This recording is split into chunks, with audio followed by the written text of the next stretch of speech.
Thank you, Cass. Tonight we've got team coverage of these deadly shootings. We told you at the top of this show, ABC 27's Christian Thomas spoke with a group that's demanding action and transparency from the police department.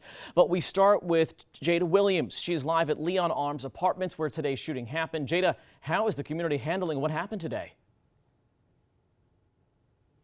Channing, I have been here since about 11 o'clock, and it's been a very emotional day for the entire community. A lot of crying from the people out here, as well as praying. Now, trying to make sense of yet another shooting involving an officer. I just heard pow, pow, pow, pow, pow. Shots fired Wednesday morning at the Leon Arms Apartments. By the time I came, my stepson, Zion, told me. He said they just killed somebody. I said, what, Zion? What ended with gunshots on Holton Street started as a fatal stabbing on Saxon Street earlier that morning. Tallahassee police say they found a man stabbed there. When they found the woman who they say fit the suspect's description, police say she refused to put down her weapon, and that's when an officer shot at her. People who live in the Leon Arms apartment complex say the shooting was not justified.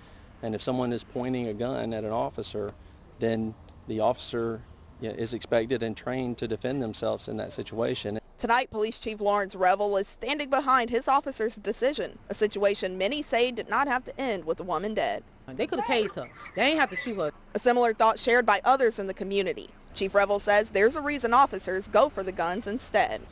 Anytime an officer is confronted with a gun, it's a split second for that person to decide to shoot that officer. And the officer has a right to protect themselves and the community. That's not something, a taser, is designed for.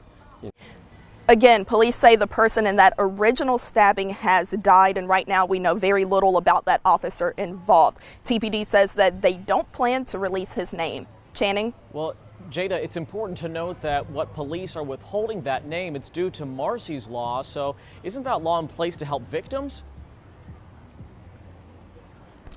That's right, Channing. TPD says that once that woman pulled her gun out on that officer, well, then that immediately meant that the officer became a victim of a crime, which means that they don't have to release his name under Marsy's law. And the only way that they will release it is if the officer gives permission. Now, in addition to requesting that information, we have also requested the police body cam video, but the state attorney says that we likely won't see that video until a grand jury sees it. Reporting live in Tallahassee, Jada Williams, ABC 27.